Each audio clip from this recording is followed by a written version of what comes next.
of the ruling party, UDA, Kavinda Nigaka. Karibu sana, Governor.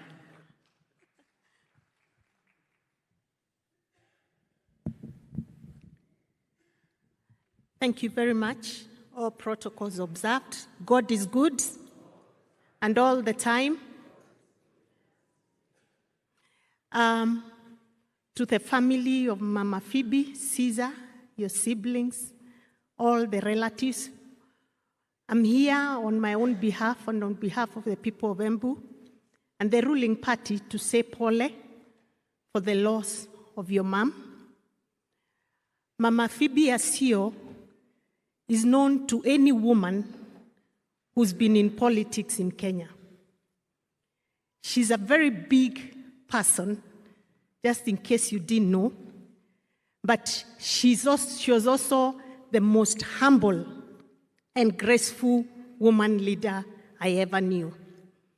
We were talking with Gladys just now, and when the MP for Karachuonyo was speaking, she said that Mama Phoebe was very soft-spoken, yet very forceful, and she managed to get her things done and her agenda taken in.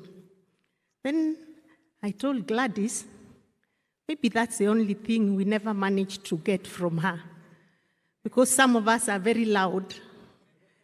But then we also agreed in the modern day politics, being loud has its place, because if you have to face somebody like Sifuna, it is not easy. Or even Senator Kajwang, you have to be loud sometimes to be heard.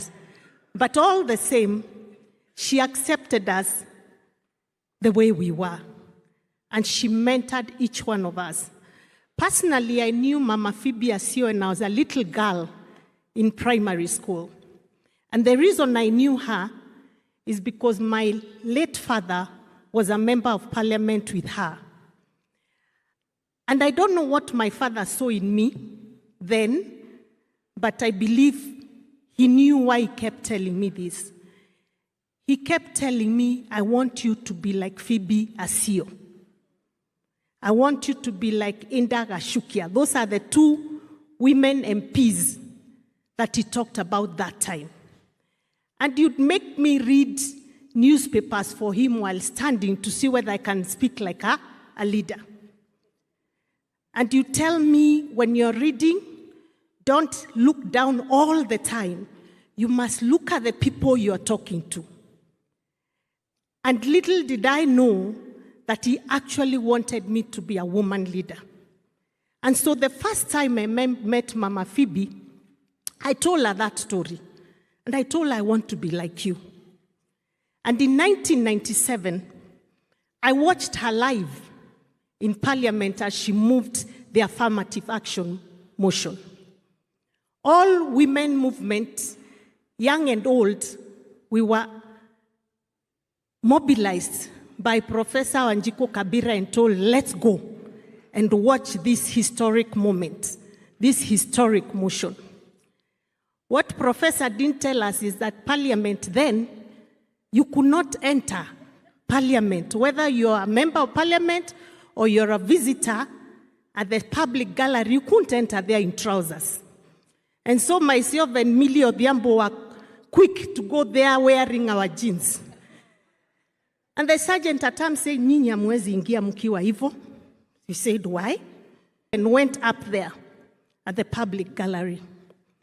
But I'll never forget what a profound moment that was for me personally. I watched her moving that motion, talking with grace, powerful. And I told myself from up there, the speaker's gallery, one day, I'm gonna stand in that, down there, like this woman. And that is the amount of influence Mama Phoebe had on all of us.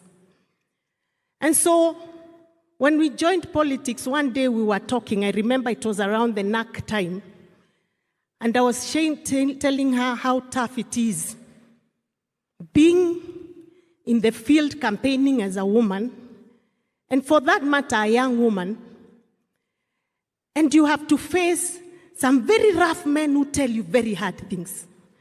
And in politics, the female politicians will tell you the way they bring us down is to focus on the neck downwards.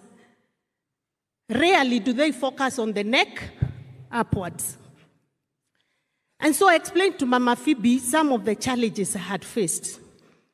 And she told me a story, which I beg you allow me to say it because that story gave me strength. She told me, you know, when I was campaigning one time, and we had this big rally, and there were all those days they used to campaign together. So if you are all running for MP in a particular constituency, the rallies were jointly done, you can imagine. So Mama Phoebe is there with her opponents, and I'm told she had a very tough one. And as she's speaking, some foolish man, you'll understand why I'll call him foolish, had a stick with some female paraphernalia, and he shouts from the back, wewe, hii uliacha kwangu. And Mama Phoebe, in her grace, instead of losing it like I would have done, or Millie or Gladys, and going for the man, she said, don't worry, please keep it. I'll pick it in the evening when I come back. That was Mama Phoebe Asio. Graceful, even in the moment when you think you can pull her down, she'll rise above you. Now, if it was me,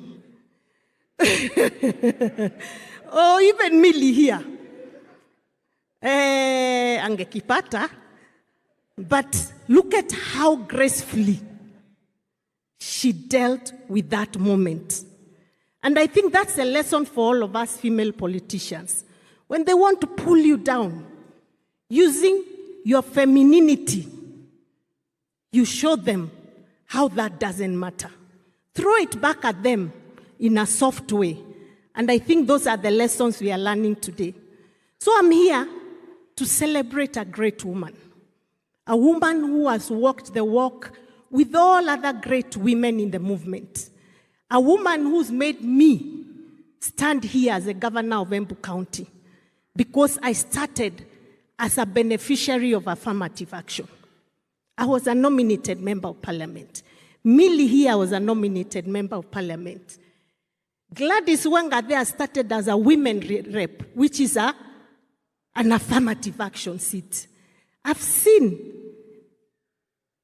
MP Naisula Lesuda from Samburu. She started as a nominated member senator. She's now two-term member of parliament. We have Mother Wangari. She started as a nominated senator. She's now doing her second term as a member of Gilgil constituency.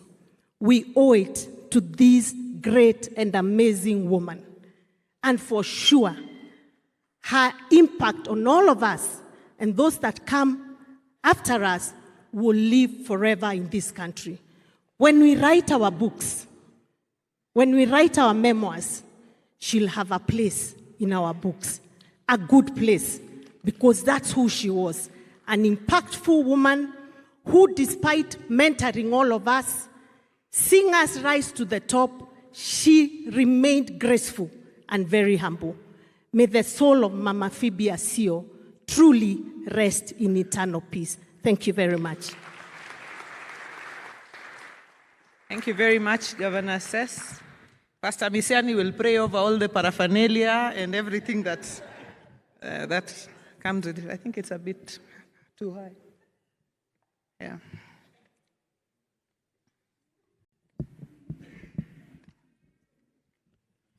Yeah, thank you. Thank you very much.